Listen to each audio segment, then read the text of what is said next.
నేడు తెలుగు రాష్ట్రాల ముఖ్యమంత్రులు తొలిసారి భేటీ కానున్నారు. ఇవాళ సాయంత్రం 6 గంటలకు ప్రజాభవన్ వేదికగా రేవంత్ రెడ్డి, చంద్రబాబు నాయుడు సమావేశం కానున్నారు. ఇందుకు సంబంధించిన ఏర్పాట్లను రాష్ట్ర ప్రభుత్వం ఇప్పటికే పూర్తి చేసింది.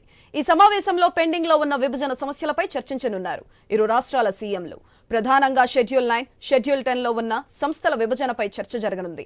దీంతో పెండింగ్ లో ఉన్న ఇరు రాష్ట్రాల బకాయిల చెల్లింపులపైన చర్చ జరగనుంది. ఇవే కాకుండా తెలంగాణ ప్రభుత్వం ఏపీ సర్కారు ముందు పలు డిమాండ్లు ఉంచనుంది. అందులో 7 మండలాలను తెలంగాణలో కలపాలని తెలంగాణ సర్కార్ విన్నవించనుంది. కోస్టల్ కారిడార్ లో తెలంగాణకు వాటా, టీటీడీలో తెలంగాణకు భాగస్వామ్యం, కృష్ణా జలాల్లో తెలంగాణకు 558 టీఎంసీల నీరు కేటాయింపు, కృష్ణపట్నం, మచిలీపట్నం, గంగవరం పోర్టుల్లో భాగం కావాలని కోరనుంది తెలంగాణ ప్రభుత్వం. దీనికి సంబంధించి మరింత సమాచారం మా ప్రతినిధి హరీష్ లైవ్ ద్వారా అందిస్తారు. హరీష్. సురాత్రి, ఈరోజు ఇరు రాష్ట్రాలకు చెందినటువంటి ముఖ్యమంత్రుల సమావేశం చాలా కీలకం కాబోతోంది. ముఖ్యమంత్రుల స్థాయిలో ఉన్నటువంటి సమస్యలు ముఖ్యమంత్రులు కలిసి కూర్చొని మాట్లాడుకొని సమస్యలు పరిష్కరించాల్సినవి చాలా ఉన్నాయి కాబట్టి ముఖ్యమంత్రుల స్థాయిలో ఉన్నటువంటి సమస్యలను పరిష్కరించేందుకు ఈ రోజు సమావేశం జరగబోతోంది. కూటమి ప్రభుత్వం ఏపీలో అధికారంలోకి వచ్చిన తర్వాత ప్రత్యేకంగా విభజనకు సంబంధించినటువంటి సమస్యలు ఏవైతే ఉన్నాయో వాటిపైన నారా చంద్రబాబు నాయుడు ముఖ్యమంత్రి ప్రత్యేకంగా ఫోకస్ పెట్టారు. అందులో భాగంగానే ఆయన స్వయంగా తెలంగాణ ముఖ్యమంత్రి రేవంత్ రెడ్డికి లేఖ రాశారు. దీనిపైన స్పందించినటువంటి రేవంత్ రెడ్డి కలిసి కూర్చొని మాట్లాడేందుకు అంగీకారం తెలిపారు. ప్రజాభవన్ లో జరిగేటువంటి ఈ సమావేశంలో చాలా కీలకమైనటువంటి అంశాలు, పెండింగ్ లో ఉన్నటువంటి అంశాలపైన కూడా ప్రత్యేకంగా దృష్టి సారించేటువంటి అవకాశం ఉంది. ఒకటి, సంస్థలు, ప్రభుత్వ రంగ సంస్థలకు సంబంధించినటువంటి విభజనకు సంబంధించినటువంటి అంశాలు ఒకవైపు, ఆర్థిక పరమైనటువంటి అంశాలు మరోవైపు ఉండేటువంటి అవకాశం మనకి స్పష్టంగా కనిపిస్తుంది. ఎందుకంటే విభజన తర్వాత ఏపీకి తీరని అన్యాయం జరిగింది. ఆర్థికంగా కావచ్చు, సంస్థల పరంగా కావచ్చు, ప్రభుత్వ శాఖల పరంగా కావచ్చు, ఉన్నటువంటి ఇబ్బందులను పరిష్కరించడంలో ఇష్టానుసారంగా వ్యవహరించారు. అప్పుడు విభజన సమయంలో కేంద్రంలో ఉన్నటువంటి కాంగ్రెస్ ప్రభుత్వం సరైనటువంటి విధి విధానాలు తెలియకుండానే తెలియజేయకుండా ఇష్టానుసారంగా విభజన చేయడంతో ఏపీ తీవ్ర నష్టానికి గురైనటువంటి సిచ్యువేషన్ ఉంది. అదే సమయంలో తెలంగాణలో కూడా కొంతవరకు ఇబ్బందులు వచ్చినటువంటి సిచ్యువేషన్ కనిపిస్తుంది. పాలనాపరమైనటువంటి అంశాలు, సంస్థలకు సంబంధించినటువంటి అంశాలు, ఆస్తులకు సంబంధించినటువంటి అంశాలపై కూడా ప్రత్యేకంగా తెలంగాణలో కూడా అభ్యంతరాలు వ్యక్తమైనటువంటి సిచ్యువేషన్తో ఇప్పుడు ఇరు రాష్ట్రాలకు సంబంధించినటువంటి ముఖ్యమంత్రులకు సంబంధించినటువంటి సమావేశం ఈ రోజు జరుగుతున్నటువంటి నేపథ్యంలో ముఖ్యమంత్రి స్థాయిలో పరిష్కరించాల్సినటువంటి అంశాలు ఏవైతే ఉన్నాయో వాటిపైన ఇరు రాష్ట్రాలకు సంబంధించినటువంటి ముఖ్యమంత్రులు సమావేశంలో క్లారిటీ వచ్చేటువంటి అవకాశం ఉంది. ఎందుకంటే రాష్ట్ర ప్రభుత్వాల మధ్య సమన్వయం, ఇటు చంద్రబాబు నాయుడు, అటు రేవంత్ రెడ్డి, ఇరు ప్రభుత్వాలు కూడా కొంతవరకు సమన్వయంతో ముందుకు వెళ్ళాలి.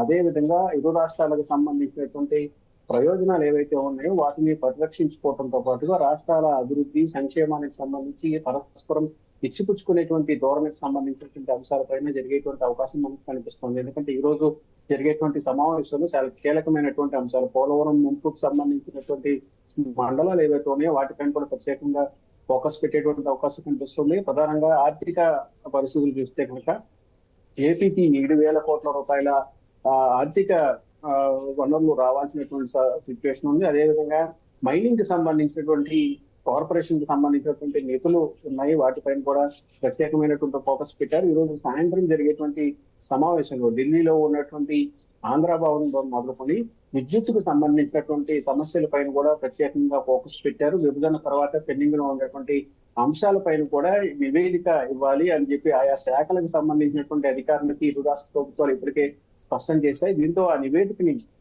ఆధారంగా చేసుకుని ఇరు రాష్ట్రాలకు సంబంధించినటువంటి ముఖ్యమంత్రులు చాలా క్లారిటీగా చర్చించేటువంటి అవకాశం ఉంది. ఇదే సమావేశానికి ఇరు రాష్ట్రాల ముఖ్యమంత్రులు, ఉప ముఖ్యమంత్రులు, మంత్రులు కూడా హాజరయ్యేటువంటి అవకాశం కనిపిస్తుంది. 7 మండలాలకు సంబంధించినటువంటి పోలవరంకి సంబంధించినటువంటి అంశం ఒకవైపు, కోస్టల్ కారిడార్ తెలంగాణకు సంబంధించినటువంటి అంశం మరోవైపు ఉండేటువంటి అవకాశం కనిపిస్తుంది. 10వ షెడ్యూల్లో ఉన్నటువంటి 30 సంస్థలకు సంబంధించినటువంటి అంశాలపైన కూడా క్లారిటీ రావాల్సినటువంటి పరిస్థితి ఉంది. కృష్ణా జలాల్లో తెలంగాణకు 500 పైగా టీఎంసీలకు సంబంధించినటువంటి టీఎంసీలకు సంబంధించిన నీరు కేటాయింపుకు సంబంధించి, అదేవిధంగా పెండింగ్ లో ఉన్నటువంటి నిధులు కృష్ణపట్నంతో పాటు మచిలీపట్నం, అదేవిధంగా గంగవరం పోర్టుల్లో తెలంగాణకి భాగస్వామ్యం కల్పించేటువంటి అంశాలు, విద్యుత్ బకాయిలకు సంబంధించి 24,000 కోట్ల రూపాయలకి సంబంధించినటువంటి బకాయిలకు సంబంధించినటువంటి అంశాలు, వీటిపైన కూడా ప్రత్యేకంగా ఈ రోజు జరిగేటువంటి సమావేశంలో ప్రత్యేకంగా ఫోకస్ పెట్టారు.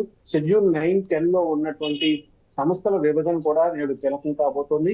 వీటన్నిటిపైన కూడా ప్రత్యేకంగా ప్రజాభవన్ లో ఈ రోజు జరిగేటువంటి సమావేశంలో చంద్రబాబు, రేవంత్ రెడ్డి ఒక క్లారిటీ వచ్చేటువంటి అవకాశం కనిపిస్తోంది. విభజన అంశాలకు సంబంధించి గత 10 ఏళ్లుగా ఉమ్మడి రాజధానిగా కూడా హైదరాబాద్ టైం కూడా అయిపోయినటువంటి నేపథ్యంలో మిగిలిన 23 సంస్థలకు సంబంధించినటువంటి విభజనకు సంబంధించి 10వ షెడ్యూల్లో ఉన్నటువంటి 142 సంస్థలకు సంబంధించినటువంటి అంశాలు, తెలుగు అకాడమీకి సంబంధించినటువంటి యూనివర్సిటీకి సంబంధించినటువంటి అంశాలు, అంబేద్కర్ యూనివర్సిటీ లాంటి 30 సంస్థలకు సంబంధించినటువంటి అంశాలపైన ఉన్నటువంటి వివాదాలు, ఇలా ప్రతి అంశాన్ని కూడా ముఖ్యమంత్రి స్థాయిలో పరిష్కరించాల్సినటువంటి అంశాలు ఏవైతే ఉన్నాయో వాటిని కూడా పరిష్కరిస్తే దిశగా ముందుకు సాగేటువంటి అవకాశం ఉంది. ఇక 68 సంస్థలకు సంబంధించినటువంటి విభజన పైన కూడా ఇప్పటి వరకు కూడా పీఠముడి ఉన్నటువంటి సిచ్యువేషన్ కనిపిస్తుంది.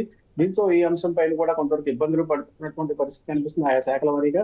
ఇక 142 సంస్థలకు సంబంధించినటువంటి విభజన పైన కూడా క్లారిటీ రావాల్సినటువంటి సిచ్యువేషన్ ఉంది.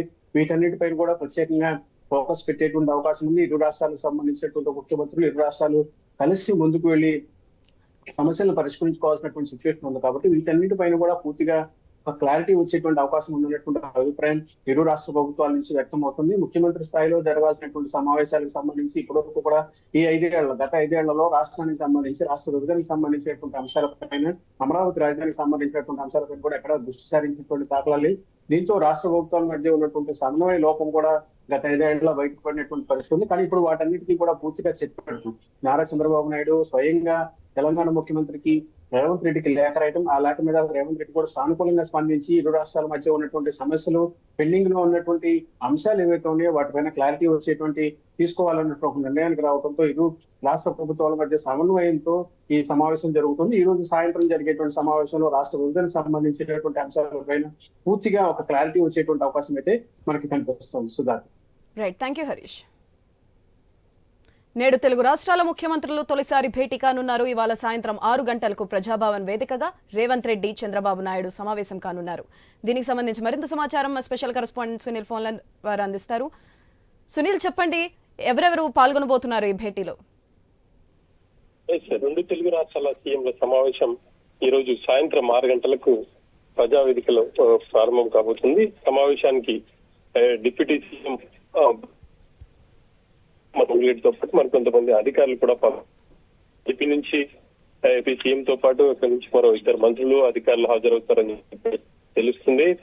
ఇక రెండు రాష్ట్రాల విభజన జరిగి 10 ఏళ్లు పూర్తవుతుంది. 10 ఏళ్లలో చాలా సమస్యలు అపరిష్కృతంగా ఉన్నాయి. వాటి పరిష్కారం దిశగా ఈ రోజు మరోసారి అడుగు పడుతుందనే చెప్పుకోవచ్చు. ఇక ఈ గత 10 ఏళ్లలో కూడా అప్పట్లో ఉన్నటువంటి సీఎంలు కేసీఆర్, చంద్రబాబు కావచ్చు, ఆ తర్వాత కేసీఆర్, జగన్ ఇద్దరు కూడా కొంత ప్రయత్నాలు అయితే చేశారు. కానీ ఎక్కడ వేసిన గొంగడు అక్కడే అన్నట్టుగా తయారైంది. మరోసారి రాష్ట్రంలో ఇటు 2 రాష్ట్రాల్లో కొత్త ప్రభుత్వాలు ఏర్పడ్డాయి. ఇక్కడ అధికారంలోకి కాంగ్రెస్ ప్రభుత్వం రేవంత్ రెడ్డి నాయకత్వంలో మంచి మంత్రులు ఏర్పడింది. అక్కడ మరోసారి చంద్రబాబు అధికారంలోకి వచ్చారు. Chandrababu hello right Sunil, thank you.